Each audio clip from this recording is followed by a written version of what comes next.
Amados, graça e paz. O pastor vai dar um reset ali para poder, aumentar o tempo ali. Enquanto isso, você pode abrir sua Bíblia no Salmo 34. Hoje pela manhã, os irmãos que estiveram aqui conosco, eu disse, que nós iríamos meditar no Salmo 34. Como eu disse, o Salmo 34 tem 22 versículos. E nós vamos ficar atrelados, presos apenas ao primeiro versículo e só na primeira palavra. As Escrituras, queridos, a Bíblia é um livro totalmente diferente de qualquer outro livro. A Bíblia é o único livro em que apenas uma palavra há uma porção infinita de aprendizado, de aplicação, de glorificação e exaltação a Deus. E isso para os estudantes das Escrituras, para aqueles que amam a Deus e gastam tempo, isso é algo inacreditável. Nenhum outro livro tem esse poder. Você pode pegar qualquer outro livro, qualquer história, você vai ler, vai gostar, mas você, nenhuma palavra, não consegue extrair tudo que você consegue extrair da Bíblia. A Bíblia ela é um livro diferenciado por causa disso, porque ela é a palavra de Deus. E quando ela é a palavra de Deus, não é que ela contém, não, ela é a palavra de Deus. Uma palavra pode levar você a contemplar as belezas de Deus por toda a eternidade. Apenas uma palavra. É por isso que Pedro fala assim, mas dá apenas uma palavra e as coisas vão acontecer. O centurião falou a mesma coisa, Pedro falou assim, por causa da tua palavra nós vamos lá jogar a rede de novo. Tá vendo? Só por causa de uma palavra que ele deu. Mas o centurião fala assim, dá apenas uma palavra e eu sei que o meu servo vai ser curado. É quando Jesus cura o servo de um centurião. Basta apenas uma palavra. A Bíblia é assim. Ela tem esse poder porque ela é um livro sobrenatural. Ela não é um livro natural. Ela tem essa gama de sobrenatural dela, no sentido do poder que o Espírito Santo traz a esse texto. Então, abra sua Bíblia aí no Salmo 34. Eu não sei se na sua Bíblia tem algumas coisas escritas antes, informando o contexto do Salmo. A maioria das Bíblias deve ter. Então, o que está escrito antes? Isso aqui não é inspirado, tá? Salmo de Davi, quando se fingiu de amalucado, ou seja, de doido, na presença de Abimeleque, e foi por este expulso e ele se foi. Isso é o que está escrito na minha Bíblia. Na sua deve estar alguma coisa parecida com isso. Como eu disse, queridos, o Salmo é grande, ele tem 22 versículos. Então eu quero ler só o versículo primeiro. Bendirei o Senhor em todo o tempo, e o seu louvor estará sempre nos meus lábios. Eu quero meditar no bendirei. É o que vai dar para falar nessa noite por causa do nosso tempo. Então, por que é importante essa palavra que está escrito antes? Olha só o que a gente pesquisando, a gente descobre. Uma informação importante no subtítulo do Salmo é que aparece o nome Abimeleque. Mas a narrativa de 1 Samuel, capítulo 21, versos 10 a 15, aparece o nome de Aquis, como rei de Gade. Então, por que tem essa discrepância, aparentemente? Primeiro, essas aqui são algumas soluções que os estudiosos têm. Primeiro, pode ser que a pessoa que colocou o subtítulo, como não é inspirado, ela escreveu errado. Isso pode acontecer. Não é inspirado pelo Espírito Santo, se é do ser humano, tudo pode acontecer. O cara pode ter colocado o nome errado. Mas uma outra possibilidade que nós temos é que a palavra Abimeleque aqui é um título dado aos reis. No caso, dos reis de Gade. É uma coisa salutar, por quê? Porque, por exemplo, você tem Faraó, mas o nome dele não é Faraó. Ele tem um outro nome. Faraó é um título. Então, Abimeleque aqui, por causa de quem colocou, pode ser que ele estivesse fazendo referência apenas ao título que aqueles reis de Gade possivelmente tivessem. Essa é uma outra possibilidade. Mas tem uma terceira possibilidade, que é porque naquele tempo em que foi escrito o Salmo, era muito comum com que homens tivessem dois tipos de nomes na Bíblia. Como, por exemplo, você vai encontrar em Juízes, capítulo 6, versículo 32, Gideão sendo chamado também de Jerubaal. Está vendo? O nome dele é Gideão, mas ele também é chamado de Jerubaal, também em Juízes 7:1. Então você vê, é o mesmo homem, mas ele tem dois nomes. Mas não é só ele. Salomão também aparece a mesma coisa. Nós sabemos que o nome dele é Salomão, mas lá em 2 Samuel 12, de 24 a 25, ele vai ser chamado de Gedidias. Então você vê, é comum isso na Bíblia. Não tem nada de anormal. Por que a gente gosta de trazer esse esclarecimento? Porque nós sabemos que os céticos e os filhos do demônio, eles gostam de falar assim, tá vendo? Tem erro na Bíblia. Você entende? Então, a gente, para combater esses filhos do Satanás, a gente traz essas informações que elas são importantes para que eles entendam o seguinte: olha, o idiota, né? Porque são estúpidos, pessoas que não têm o poder do Espírito Santo, tentando arrumar um jeito de destruir a palavra de Deus. É inútil lutar contra Deus. Todas essas explicações são plausíveis, até mesmo para um incrédulo. Realmente, isso é verdade. Você vê, o cara não precisa nem ser cristão. O incrédulo aceitaria todas as três opções como algo válido para aquela época. Então, quanto a isso, fica resolvido o problema. Então, o contexto para nós é de suma importância. Quando que Davi escreveu? A própria introdução do Salmo já diz, mas eu coloquei aqui, o contexto em que Davi escreve é descrito no subtítulo do Salmo, e diz que Davi se fingiu de doido. Não tem aquela expressão que nós usamos antes? Está se fazendo de doido para sobreviver? Então, foi o que Davi fez, troço é mais velho que andar para frente. Pois haviam informado ao rei que ele estava lá. É só você ir lá em 1 Samuel, 21, que você vai ler a história. E quando ele foi informado, quem era o rei de Gade? Era a terra onde o filisteu Golias tinha nascido. Golias é de Gade. Então, quando Davi vai para lá, ele está penetrando em solo inimigo. Mas ele foi. Se fingiu de doido porque alguém falou para o rei o seguinte: Davi está na área. E você lembra o que ele fez já, né? O que eu tenho a ver com isso? Aí Davi tem que se fingir de doido para não morrer. E Davi, ao saber que o rei havia sido informado da sua presença, ele se finge de louco, sendo assim expulso pelo rei, porque Davi começou a babar. Pensa, Davi babando, correndo baba na barba dele. Aí o cara falou: tira esse homem daqui. Já não basta os doidos que eu tenho na minha nação, vocês querem trazer um israelita para ser doido aqui também? Aí Davi consegue ir embora e ele vai para a caverna de Adulão. E é lá, provavelmente, ou no caminho, que ele escreve o Salmo 34. E ele diz: bendirei o Senhor em todo tempo, e o seu louvor estará sempre contínuo nos meus lábios. Então, por que eu resolvi pregar aqui, nesse Salmo? Porque um jovem, bem intencionado, um irmão em Cristo, o nome dele é Simon, ele me enviou um vídeo de um pastor, supostamente reformado, batista, e esse homem pregou por 47 minutos. É o vídeo dele. Nos 3 últimos minutos ele falou sobre Cristo. Nos outros 44, ele falou sobre um monte de outras coisas. Tudo que nós temos que fazer. Então eu estava dizendo para ele o seguinte: olha, você sabe por que esse cara gastou tanto tempo falando sobre nós e pouco? Porque ele não foi lá procurando Cristo. E queridos, nunca vá para a Bíblia procurando qualquer outra coisa que não seja Cristo e este crucificado. Sempre está apontando para ele, sempre. E eu quero mostrar isso na palavra bendirei apenas. Então eu falei com ele assim: olha, eu vou preparar uma série de sermões dentro do Salmo 34, e na medida do possível eu vou te falando, mas no áudio mesmo eu já fui mostrando para ele. Então, vamos então para essa palavra.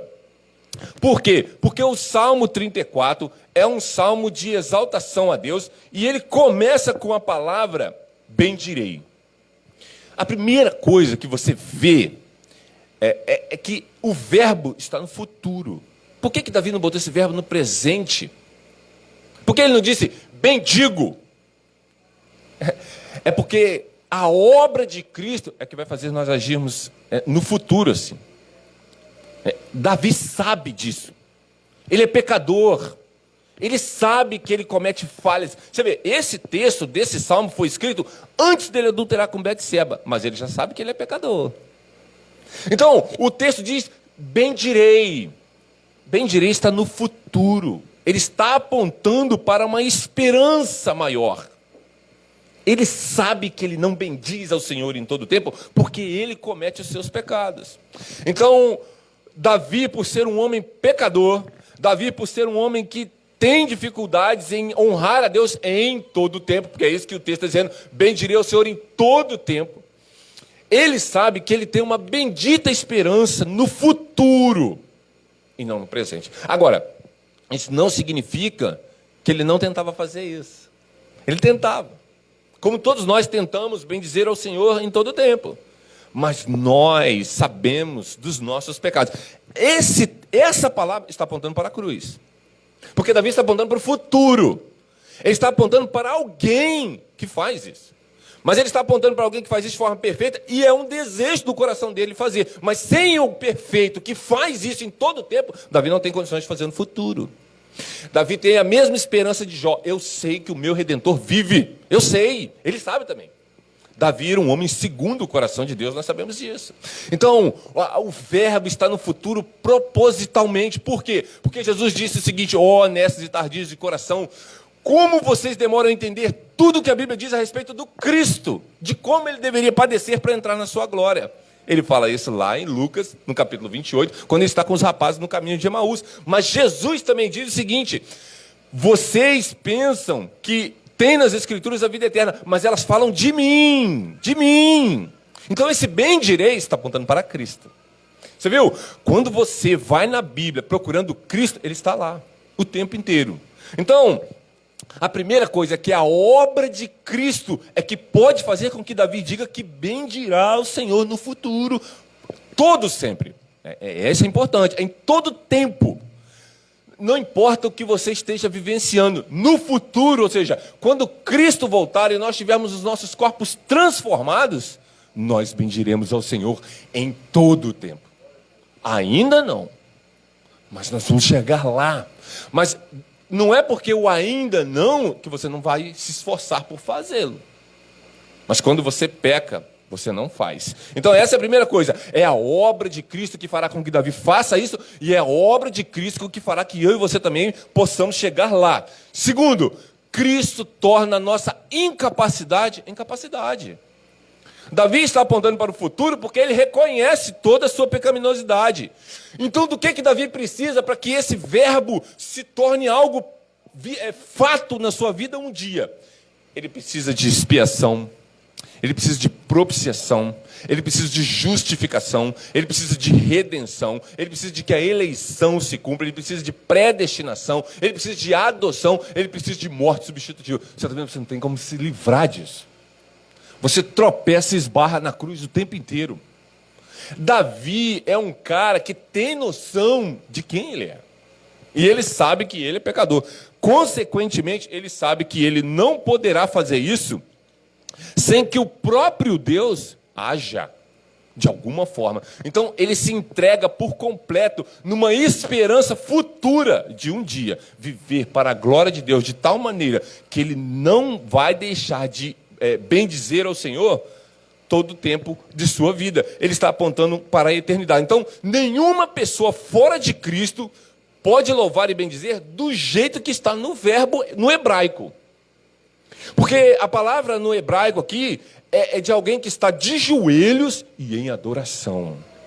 Você vê, quando as pessoas vão aos cultos e louvam a Deus, elas podem dizer: eu estou bendizendo ao Senhor. Entende isso? Mas a ideia aqui é mais profunda. No hebraico, nós temos verbos que mostram intensidade. Além da conjugação de estar no passado, no presente e no futuro, ele mostra intensidade, como, por exemplo, quando Enoque andou com Deus. A palavra ali, andou, está num verbo de intensidade alta, assim como está aqui. A intensidade da adoração de Davi em bendizer ao Senhor é algo grande, não é aquela coisa de vir... Já viu aquelas igrejas ruins de louvor que canta desafinado? Não é isso, não. É alguém que está extasiado. É alguém que está ouvindo algo grande. Porque ele quer, olha só, glória a Deus. Foi isso que eu falei. É assim, extasiante. Solta até fogos. O cara está vibrante. Por quê? Porque a graça de Deus toma o domínio do seu ser e ele explode em adoração. É disso que Davi está falando. Eu vou bendizer a Deus. Você vê a situação dele, queridos, não era uma situação de conforto. Lembre-se que Saul está tentando matar o cara. Agora o rei de Gade falou assim: tira essa desgraça daqui que está me atrapalhando, que já basta os doidos que eu tenho, vem mais um doido aqui. Deus que me livre desses malucos. E Davi tem que sair fugido, porque lógico que a galera está querendo já pegar ele. E ele tem que fugir para a caverna de Absalão, de Adulão. Se você for lá estudar, você vai ver que ele se juntou com um monte de gente que não presta. Depois você lê a história lá que você vai ver. Então, Davi sabe disso. As pessoas fora de Cristo jamais poderão bendizer a Deus como Davi está fazendo. Porque bendizer a Deus não é só louvar, não, tem muito a ver com a obediência. É disso que Davi está falando. É a ideia da obediência profunda. E ele sabe que ele não obedece profundamente a Deus em todo o tempo. Porque não é só cantar e falar, é obedecer. E nós sabemos que o único que conseguiu isso foi Cristo. Então, Sempre que você olhar para os verbos na Bíblia, faça perguntas para esses verbos. Em terceiro lugar, Cristo é o único que cumpriu esse verbo enquanto andou sobre a terra. Você viu que não dá para fugir de Cristo quando você vai lá assim, como que isso aponta para Cristo? Se você fizer essa pergunta, você, até na genealogia, que tem uma pessoa que às vezes gosta de fazer pegadinha com a gente, assim, mas e na genealogia? Como é que você faz com aquele monte de nome que está lá? Você pensa, era óbvio que esses nomes tinham que estar lá para apontar para quê? Para um nome que, o que a Bíblia diz? Que ele terá um nome que está acima de quê? Acima de todo nome. É por isso que esses nomes estão lá, para ajudar nós a olharmos para um nome maior. Todos aqueles nomes lá têm uma finalidade. Por causa daquela genealogia, Mateus vai conseguir escrever o livro dele. Começando pela genealogia. Lucas não começou com a genealogia, mas ele colocou a genealogia lá. E dá trabalho pesquisar aquilo. Você entende que Deus, ele usou os homens, mas usou a capacidade dos homens que ele mesmo deu. Então Lucas era um médico, um cabra inteligente. Ele foi lá e investigou, igual ele diz no início do evangelho dele. Eu, Lucas, fui lá, investiguei, pesquisei. Você vê, o cara gastou tempo para escrever aquilo. Mas ele foi minucioso em traçar a linhagem do Salvador. É por isso que esses nomes estão lá, para apontar para o nome que está acima de todo nome. Você está vendo? Quando você lê números e você vê aquele monte de nomes, quem você deve trazer na sua mente? Cristo, traga ele. É por causa dele que esses nomes estão aqui. Você está vendo? A Bíblia não é um livro aleatório. Não é um livro. Ela está totalmente interligada com a expiação, com a propiciação. Por quê? Um dia, qual vai ser a relevância de um nome? Se esse nome está escrito no livro da vida. Seu nome está lá, querido. Pense sobre isso. Então, a ideia do autor bíblico, que é o próprio Espírito Santo, é mostrar a grandeza de Cristo. Então, Cristo foi o único que louvou e bendisse ao seu Pai, desde seu nascimento até a sua morte, morte de cruz, que nós vimos nessa manhã. Você consegue imaginar uma vida assim? Eu fico pensando o seguinte, até conversei com o Wallace um dia, isso explicando, assim, o Wallace toca guitarra, mas pense num ótimo tocador de guitarra como Jimi Hendrix, como, por exemplo, alguém dessas bandas malucas aí, como Pink Floyd, que os caras, né? Os caras fazem a guitarra chorar, como a galera diz. O Wallace me mostrou um cara lá, como é que é o nome dele, Wallace? Isso, Monks. O cara é... Hein? Malmsteen. O nome do cara lá. O cara é fera.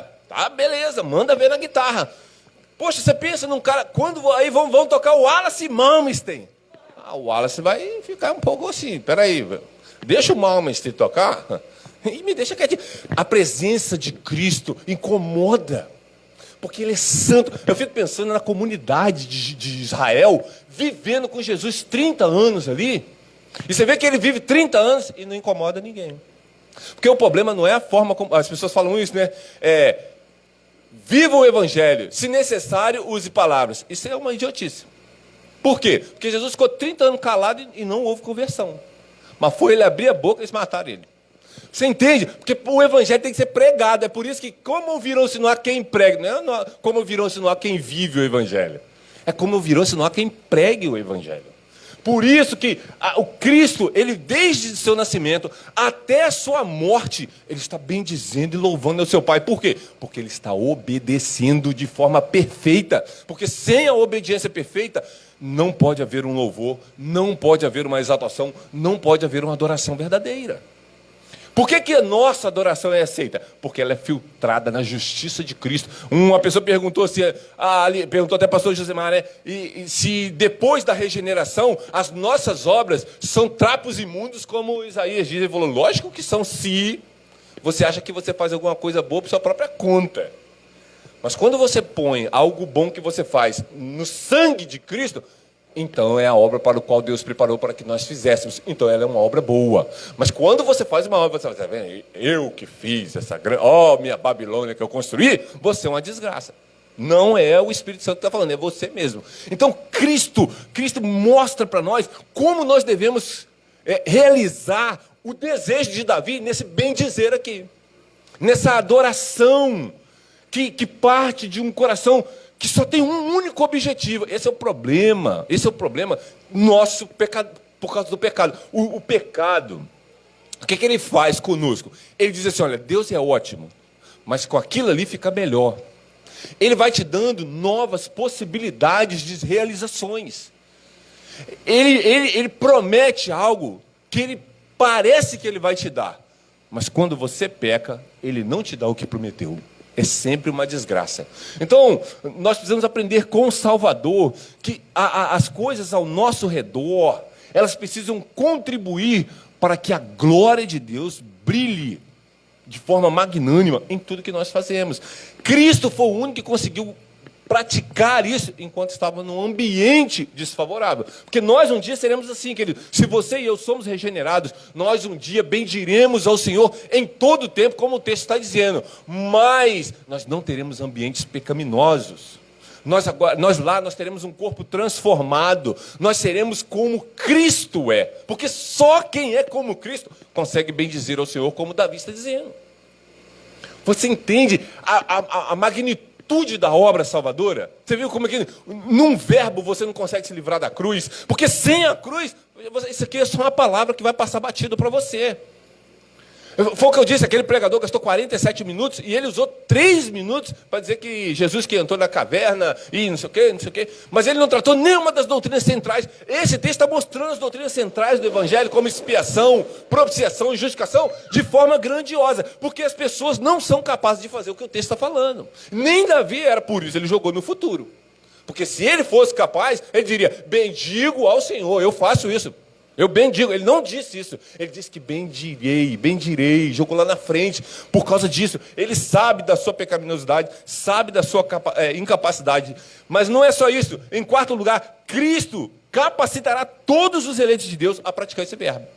Você vê, não é que você vai fazer, porque você não é capaz, mas um dia, quando ele voltar, e toda a sua igreja fosse reunida, todos seremos transformados, é o que Paulo diz, todos. Agora, nessa transformação, aí nós vamos ver tudo que o nosso coração sempre desejou. Eu já preguei aqui para os irmãos sobre alguns desejos do apóstolo Paulo, e ele falava, eu quero ganhar mais de Cristo, eu quero ser parecido com Cristo, eu quero morrer e estar com Cristo. Paulo realizou tudo isso. Você e eu, enquanto estamos aqui nesse planeta, essa deve ser a energia motriz que vai fazer com que seu coração dispare, como o Usain Bolt, quando fica na linha de partida, ele fica esperando aquele tiro. Então, quando o tiro é dado, ele parte. É isso. Nós sempre estamos nessa expectativa.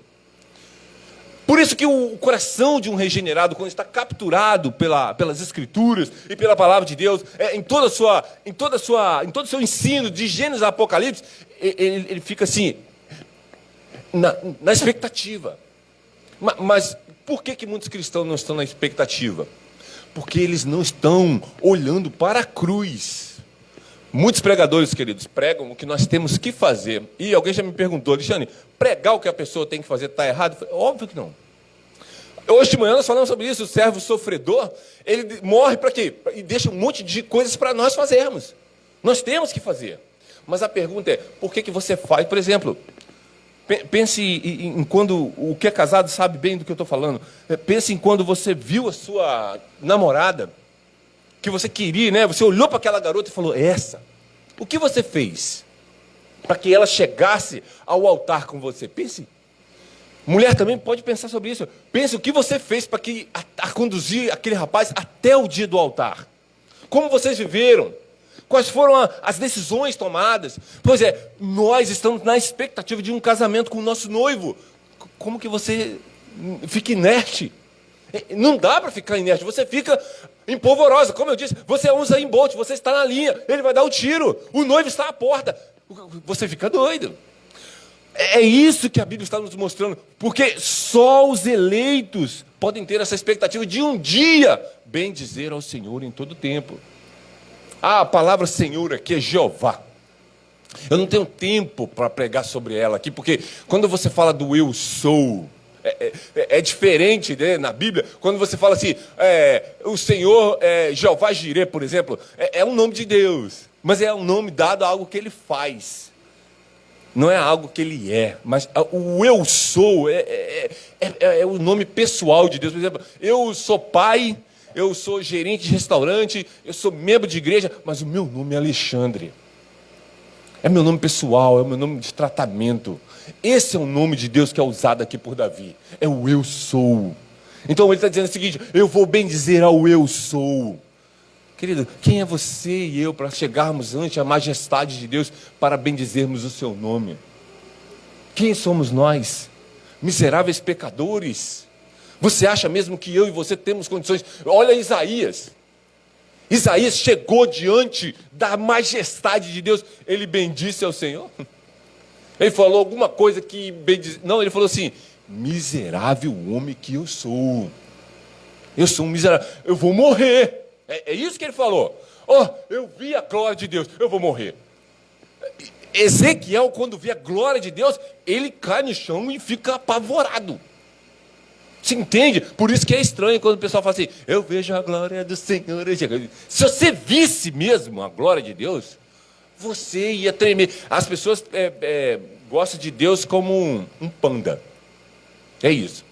Quem já assistiu o panda lá do desenho? Né? Que ele é gordinho, que ele é fofinho, que ele faz um monte de piada. Então, eles pensam que Deus é um panda.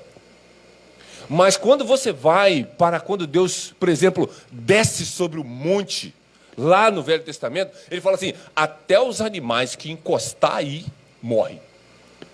Chegar diante da majestade de Deus não é algo assim fácil de se chegar para um pecador. Você deveria ficar aterrorizado como o povo de Israel ficou aterrorizado e falou assim: Moisés, fala você com Deus que nós não queremos mexer com esse troço. Por causa do medo, o pavor. O nosso Deus, ele é fogo consumidor, você deveria temê-lo. É bom que você o tema. Mas, revestidos da justificação de Cristo, nós podemos comparecer com um temor e tremor santo. Essa é a diferença. Essa é a diferença. Quando Cristo está em nós, no poder do Espírito Santo, e nós podemos comparecer diante da majestade, porque agora, como vocês viram, o véu se rasgou. O véu está rasgado, não tem mais cortina que faça separação entre nós e o nosso Deus. Deus abriu isso, Ele abriu o nosso acesso a Ele. Agora você pode chegar. Então, querido, só Cristo pode conduzir os eleitos de Deus à presença. E por último, Cristo não dá isso a todos. Esse bendirei ao Senhor não é para todo mundo. E aqui está talvez a maior riqueza desse verbo. Por quê? Porque uma vez que ele não dá, como tem que viver quem recebe? Pense sobre isso. Se você é uma pessoa que acredita que recebeu de Deus a capacidade de bendizer ao Senhor em todo o tempo, mesmo que seja lá no futuro que isso vai se realizar, você deve ter a bendita esperança em seu coração. Mas milhões de pessoas não têm. Elas vão se perder e elas nunca bendirão a Deus. Nunca. No futuro, todo joelho vai se dobrar. Nesse salmo, nós já estamos de joelhos dobrados, mas não porque nós somos obrigados. É porque é um deleite e um prazer se curvar diante desse Deus maravilhoso. Lá na frente, quando as pessoas tiverem de dobrar os seus joelhos, elas farão na marra. Porque ele tem autoridade. É como quando um policial, vamos pegar o BOPE, que eles gostam de bater, o BOPE chegou. O BOPE vai subir o morro. Quem que vai subir com o BOPE? Não vai subir ninguém. Só sobe quem? Os policiais do BOPE. E quando o BOPE chega, ele chega para quê? Para bater conversinha? Não, é para matar. É para matar. Quando o Salvador vier, a Bíblia diz que as pessoas vão dizer assim: montanha, você pensa nisso? Caia sobre nós. Você já parou para pensar sobre esse texto? O cara está vendo Jesus descendo, ele sabe aonde ele se enfiou, e ele vai pedir a montanha para cair nele. Você entende o desespero? Isso é para mostrar que o ser humano sabe que ele está errado. Porque o ser humano sabe que existe um Deus. Ele só nega a Deus através das suas injustiças, que é o que Paulo fala em Romanos capítulo 1. Ele nega isso, na marra. Por quê? Porque a Bíblia diz que ele ama as trevas. Então, nem todos os homens que já pisaram sobre a face da terra receberão de Deus o poder para bendizer ao Senhor. Agora, algumas aplicações para nós, queridos, nesta noite, para a gente encerrar. Primeiro, Se você entende que você não é capaz, ore a Deus pedindo um coração como o de Cristo, cheio de amor pelo Pai. Ore a Deus. Porque você mesmo, para fazer isso, é porque se você fizer, já é o Espírito Santo agindo em você. Porque você não pode. A Bíblia diz que Deus odeia a oração do ímpio. A Bíblia, onde que você encontra a adoração que Deus odeia? Isaías capítulo 1. E o texto está falando não de um povo que Deus não escolheu, é do povo que Ele escolheu. Ele fala assim, olha, eu odeio os sábados de vocês. O que é o sábado? O sábado é o dia do culto, é a adoração. Eu odeio os sábados de vocês, eu odeio as suas luas novas, eu odeio quando vocês citam minha palavra, eu odeio quando vocês se dirigem contra mim. Vocês vêm falar comigo, mas eu fecho os céus, eu não quero ouvir vocês. Você está vendo? Deus está irado. Por quê? Porque as pessoas querem fazer de Deus um objeto de negócio. Deus é a ferramenta, a chave de roda. O pneu furou. O que nós precisamos? Da chave de roda. Então vai lá, abre o porta-mala, pega o chave. Deus é uma chave de roda. Ele foi lá, trocou o pneu, pronto, bota dentro do porta-mala de novo. Isso é o como? Como que o ser humano trabalha assim? É quando ele procura Deus por interesse. Todo ser humano fora de Cristo faz isso. E eu e você um dia fizemos também. Se é que ainda não fazemos, mesmo depois da regeneração. Porque tem gente regenerada, às vezes, que pode pensar assim, eu vou dar uma oferta maior para aí Deus me abençoar mais. Isso é maluquice. É tentar fazer como Jacó. Se o Senhor me proteger, eu vou dar o dobro do meu dízimo. Jacó tentou negociar com Deus.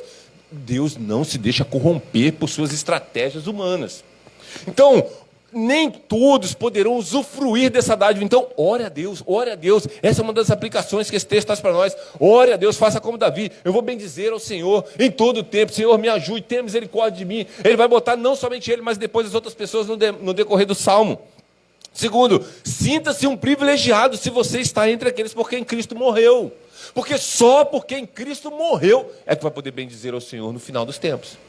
É que esse texto vai se cumprir em sua vida. Você entende que não, sem Cristo não tem jeito. Como eu disse, Cristo está no primeiro patamar da palavra, porque sem Ele ninguém bendiz a Deus.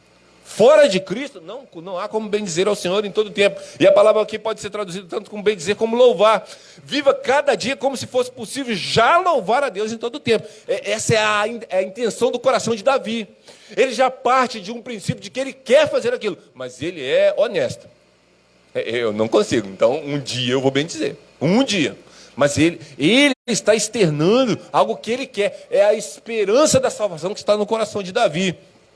E nós devemos ter essa mesma esperança. Se acredita ser participante da obra de Cristo, como você pode ficar triste, abatido, amargurado? Seus problemas são maiores do que a esperança de um dia poder bendizer ao Senhor em todo o tempo. Queridos, hoje de manhã nós vimos acerca do servo sofredor. Só você olhando para a cruz de Cristo já deveria ser suficiente para você não ficar aborrecido, chateado, como diz lá o Joseph Clima, sem vontade de cantar uma canção. Você não precisa. Mas a Bíblia não tem só a parte da crucificação, ela tem de Gênesis a Apocalipse, para que todos os dias você possa ir lá e ver verbos como esse. Bendirei o Senhor. Um dia eu vou bendizer o Senhor em todo o tempo. Não somente agora, como eu estou fazendo aqui, mas em todo o tempo. Em cada minuto e segundo da eternidade. Nós precisamos... Veja, se você tem isso, como você pode se sentir mal como pessoa diante da presença de Deus? Nós falamos de manhã, você só pode se sentir mal pelos seus pecados, querido. Esse é justo que você fique... Chore. É o que a Bíblia diz, né? Bem-aventurados que choram serão consolados. Então, chore porque você é pecador. Chore porque você pecou naquele dia. Peça perdão a Deus. Nisso, nós temos respaldo bíblico. Mas fora disso, nenhum outro tipo de problema. Eu estou com câncer. Então, vamos ver o que há de bom no nosso câncer para glorificar a Deus. Por exemplo, digamos que eu vá ao médico amanhã e eu esteja lá. Câncer de próstata, que é uma das mais comuns entre os velhos. Eu estou ficando velho, talvez eu chegue lá. Vamos dizer que eu peguei câncer de próstata. O cara identificou, você está lascado. Esse câncer aí é violento. Tem quantos dias, meu filho? Você tem umas 2 semanas. Glória a Deus. Eu posso vir aqui de novo? Pode. Então eu já começo a pregar ali. Falei assim, quando que eu volto aqui no senhor? Então, peraí. Você conhece esse texto da Bíblia aqui, Então, eu estou pronto. Eu estou pronto para encontrar com o Salvador. O senhor está pronto, doutor? O senhor tem câncer? Eu não, Deus me livre. Pois é, eu tenho, vou morrer. O senhor não tem, vou morrer também. O senhor fica esperto. Porque se o senhor não estiver pronto, você vê, eu estou com câncer e vou morrer, estou pronto. O senhor não está com câncer, vai morrer e não está pronto. O senhor não acha que isso é perigoso? O senhor já viu como é que está na Bíblia a questão do inferno? Não é brinquedo não, meu filho. O negócio lá dá para virada. Jesus falou assim, que vai derramar sua ira com tudo. O senhor já leu na Bíblia sobre Jesus Cristo e a ira dele? Ele falou que ele vai pegar, mas vai pegar para capar. Ele não vai ter alívio. Você começa a pregar o evangelho para o sujeito. Outra razão de você glorificar a Deus com o seu câncer é que tem mais gente que tem câncer. Olha que maravilha. Você não é o único premiado. Tem mais gente. Então pegue os caras que estão com câncer e pergunte para eles, escuta aqui, se o seu câncer te matar, você está pronto? A morte é uma dádiva que Deus nos dá para quê? Para nós pregar o evangelho. Você está vendo? Não tem dificuldade. Não tem dificuldade. Sabe quem tem dificuldade? É a pessoa que quer fazer coisa nesse mundo e está com câncer. E ela vai morrer. Ah, meu Deus, eu tenho que ver meu filho casar, eu tenho que fazer. O cara está se lamuriando. Enquanto ele devia estar extasiante para partir, porque ele vai ver Cristo, pô. Ver Jesus é melhor do que qualquer outra coisa que você possa imaginar. E olha que nós temos essas dádivas pequenininhas aqui que são glória a Deus. Aleluia. Mas lá em cima, com o Salvador, não tem. Não tem. Ele é incrível. Ele é tudo que você pode desejar. Você está vendo? Não há, queridos, não há razão para um regenerado ficar, eu vou morrer, glória a Deus que você vai morrer, porque você pensa que você dura muito tempo aqui, 100 anos, 200 anos, 300 anos, Alexandre, aqui, você pensa nisso? Pensa se nós tivéssemos o Hitler aqui até hoje, como que você não estava dando trabalho nos países comunistas? Pense em Nero, na Itália, ele estava botando gente na arena até hoje, se bobear. Você entende que a morte é algo bom? Quando você pensa do ponto de vista divino, porque Deus tem que matar a gente, que pelo amor de Deus, quem é que aguenta a gente? Nem a gente se aguenta. Você entende que a gente é terrível. Tem horas, né, que tem uns animais que comem os filhotes no ninho. O Cláudio Duarte até entendeu, agora eu sei porque que tem filhote, porque tem menino que é terrível. Você entende? A gente às vezes não quer aguentar. Meu Deus, esses meninos não aguentam mais. Você está vendo? A gente não aguenta os filhos da gente, é por isso que tem animal que come as crianças. Porque tem menino que é difícil. Você pensa, então, agora, se você realmente crê que um dia você bendirá o Senhor, para que você está preocupado? Seja sincero, querido. Olhe para a cruz. A Bíblia diz assim, em Isaías, e ele viu o fruto do seu penoso trabalho e ficou satisfeito. Será que você não pode se regozijar na satisfação de Deus no que Ele está fazendo? Então você não pode se satisfazer em mais nada. Porque se alguém que é santo, justo, bom, eterno, soberano, nunca pecou, sempre faz o que é bom, está feliz com o resultado de sua obra, como é que a gente vai ficar chateado? Pense sobre isso, querido. Gaste tempo com isso. O problema nosso é que a gente põe muita coisa. Quem já assistiu O Último Samurai vai lembrar. O Tom Cruise é o cara do papel. Ele está lutando espada. Aí o cara vai lá e tem na cabeça dele. Desgraça. Eu falei, tem na cabeça dele de novo. Praga do Egito, esse cara ele não consegue acertar o adversário. Aí vem um garoto, que é o filho do cara lá, né? Que é o dono da galera lá do Japão, e fala assim, muito na cabeça. Você está com muito na cabeça. Aquela frase ali é para nós. Ela está nos falando sobre Cristo. Você vendo? Quando você assiste um filme procurando Cristo, ele está lá no filme. Por quê? Porque todo cristão que tem muito na cabeça e pouco de Cristo, é igual aquele cara, pau nele. Foi ele tirar as coisas, ou seja, ele tirou as coisas ao seu redor da sua cabeça. Quer dizer, ele não ficou preocupado com quem estava olhando, ele não ficou preocupado se ele era japonês, se ele não era, ele não preocupou se ele era um samurai, ele não preocupou com nada. Ele se concentrou no que ele tinha que fazer para que ele pudesse ser bem-sucedido naquela. Nós não precisamos nem nos concentrar no que nós temos que fazer. Olha que maravilha. Nós temos só que nos concentrar no que Jesus fez. Você viu? O filme mostra que ele tem que se concentrar no que ele tem que fazer. Mas ele aponta para algo majestoso do que Jesus fez. E na batalha, dá empate. Mas nós somos mais do que vencedores em Cristo Jesus. É o que a Bíblia diz. É o que a Bíblia diz. Você viu? Ele lá vou lutar e a espada de pauzinho, né? Não era de verdade, era só de madeira. Deu empate, mas nós somos mais do que vencedores. Então, veja como você está vivendo, querido. Será que o seu coração não tem espaço para essa alegria abundante. E por último, cante louvor, adore a Deus e não peques mais. É isso que a Bíblia quer. É isso que Deus espera de nós. Aí você vai poder dizer: bendirei o Senhor em todo tempo. Em todo tempo. Amém, queridos? É isso que Deus quer de nós. Que nós o bendigamos a eles em todo tempo. Que nós louvemos em todo tempo. Mas para que isso aconteça, você precisa da ação do Espírito Santo reinando em sua vida. Você vê, o cara gastou 47 minutos. Eu não sei quantos minutos eu gastei. Mas o cara gastou 47 minutos, ele só falou de Cristo por 3. Você viu que eu não consegui parar de falar de Cristo desde a abertura? Porque o Salmo, depois ele vai falar o Senhor. Essa palavra Senhor aqui dá outro sermão. Depois ele vai falar em todo tempo. Essa palavra todo tempo dá outro sermão. E assim você vai pensando na cruz, pensando na expiação, na propiciação, na ressurreição, em tudo que Jesus é, em tudo que Jesus faz. A Bíblia é assim o tempo todo, de Gênesis a Apocalipse. Não é incrível a pessoa falar assim: eu não tenho tempo. Eu não tenho tempo. Querido, se você não está tendo tempo para Deus, é porque Ele não é importante para você. Porque nós gastamos tempo só com aquilo que nós achamos que é importante. Você pode ter certeza disso. Você trabalha a semana toda? Então, porque para você o trabalho é importante. Porque ninguém trabalha porque gosta assim: eu vou trabalhar hoje porque eu estou animado. Não, as pessoas trabalham porque elas estão pensando, pelo menos a grande maioria, né, é no salário. Porque ela tem conta para pagar e ela tem que comer, e ela quer ter um carro, ela quer ter coisas, então ela tem que trabalhar.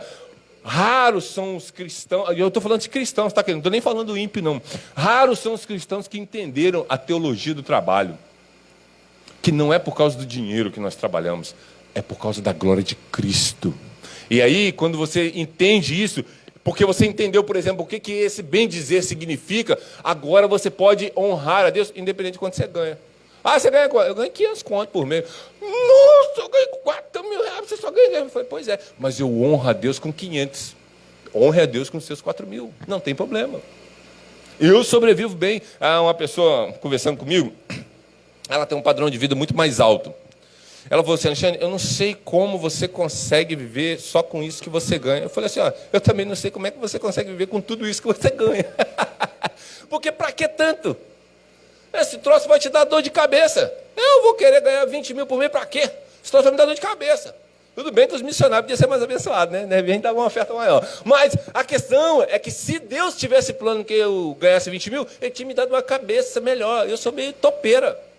Eu sou meio orelha seca. Eu só aprendi algumas coisinhas. Não deu para ser um Bill Gates da vida, ficar milionário. Mas paciência. O importante não é o quanto você ganha. É se Cristo é glorificado no que você ganha. Aí você vai poder bendirei o Senhor em todo tempo, no meu trabalho, na minha escola, na minha comunidade, onde quer que eu esteja, querido. Amém, queridos? Esse era o que Deus tinha para nós. Vamos ficar de pé, vamos orar, vamos agradecer a Deus, porque nós podemos bendizer ao Senhor se nós somos regenerados, se nós temos o Espírito de Cristo habitando abundantemente em nós. Pai, louvado, exaltado e glorificado seja o teu nome nesta noite. Obrigado, porque o Senhor escreveu na tua palavra: bendirei e não bendigo. Porque ao colocar o verbo no futuro, o Senhor queria nos mostrar a glória do seu Filho, e nós podemos ver ela através da cruz e através de todo o ministério que Ele desenvolveu, para que nós também, no futuro, assim como Davi, possamos estar com o Senhor, te bendizendo em todo o tempo. Davi já desfruta dessa verdade, o apóstolo Paulo já desfruta dessa verdade, e nós temos um desejo avassalador de desfrutar dessa verdade junto com eles, para a glória do teu nome. É a nossa oração em nome de Jesus, e que o amor de Deus, o Pai, a graça do nosso Senhor Jesus Cristo e as doces consolações do Espírito estejam com todos nesta noite, hoje e para todos sempre. Amém, queridos. Amém, irmãos. Deus abençoe. Uma boa semana a todos.